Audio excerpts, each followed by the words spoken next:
Apparently in 2018, you can't go out and get on the piss with your mates and carry on like a dickhead. And ladies and gentlemen, let me tell you right fucking now, that is bullshit and the media can go and get fucked. People play sport for many different reasons. Some play it for fun, some play it for fitness, others play it for a little bit of a hobby. But most play sport just for Mad fucking Monday, a chance to get on the piss with their mates and carry on like a complete fuckwit. There's nothing quite like a season of whatever sport you choose, pushing yourself to the limit and then spending that Monday after the season finishes snorting coke out of your mate's ass. Ladies and gentlemen, that's more Australian than a sculpture of Steve Irwin made out of Vegemite. And ladies and gentlemen, let me declare this right now. It is under threat and it is fucking un-Australian. It seems every single year, without a doubt, some player in some team, whether it's rugby league, AFL, rugby union, soccer, is making a complete dick of themselves somewhere. Except for the cricketers, of course, they seem to behave. They're just at home tampering with their balls.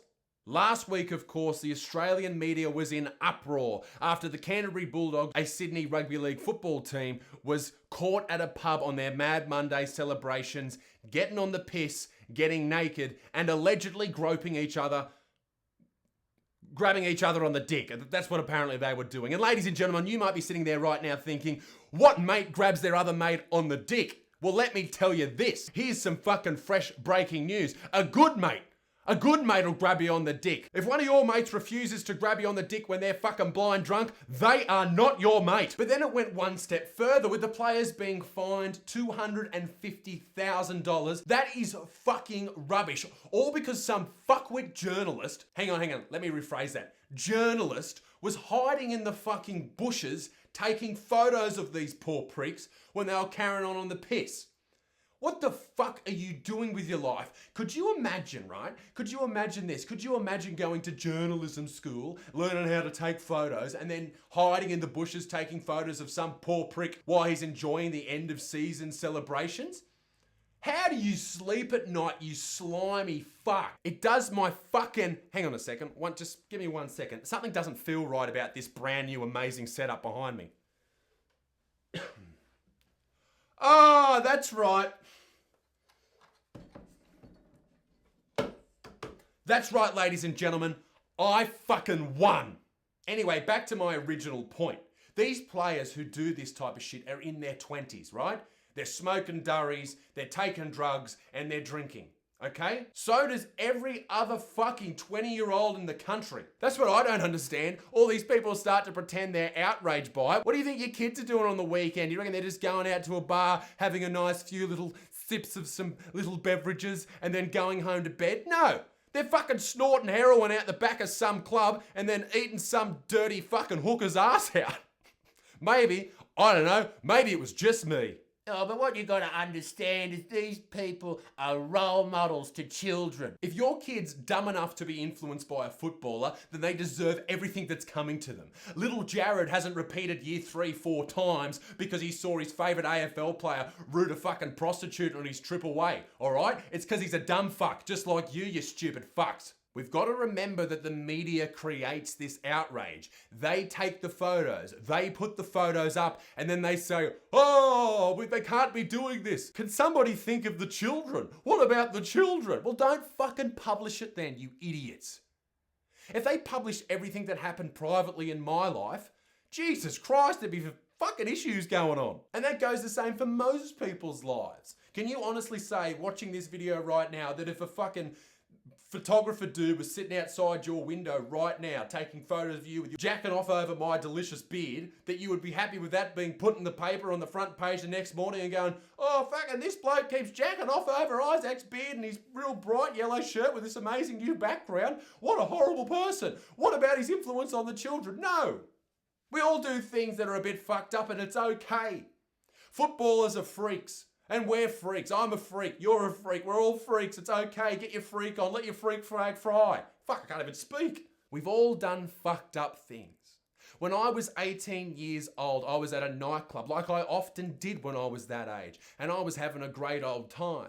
And I felt a little bit of a rumble in my tummy. I went to the toilet. The toilet was occupied. The other toilet was out of order and was full to the brim. So what did I do? I went outside the club, found a tree, and I did a big gurns on the tree, all right? I did a big gurns, and gurns is a good word, you should all use it. But did I make a public apology about the gurns that I did outside? Did I make a public statement? Did my lawyers come on TV and say, well, Isaac is very sorry about the gurns that he did. This is out of character for him to gurns on a tree? No. I went back into that nightclub. Sure, I was wearing one less sock, but I went into that nightclub and I tore that fucking dance floor up and I had a good time and no one gave a shit. The fact of the matter remains that if we continue to blame young men who have shit tons of money for carrying on like fuckwits, nothing's ever gonna change. The people we need to blame are the people taking the photos, reporting on it, all right? Let people do what they want in their private lives, because I'm pretty sure no one fucking hurts anyone. And if no one gets hurt, then what's the big fucking deal?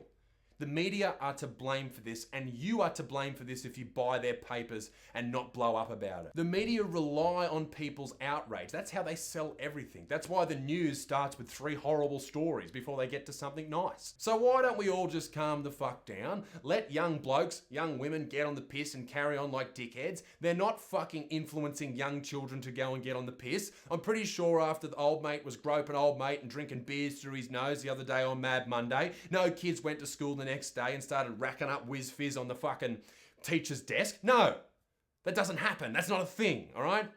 Fucking, I don't know how to end this video. If you work for a newspaper or a television station and you reported on that, or you were the photographer who did that, pull your fucking head in, you absolute cocksucker. Anyway, I hope you like my new nice little background, and the Makita radio, where is it? It is back, ladies and gentlemen.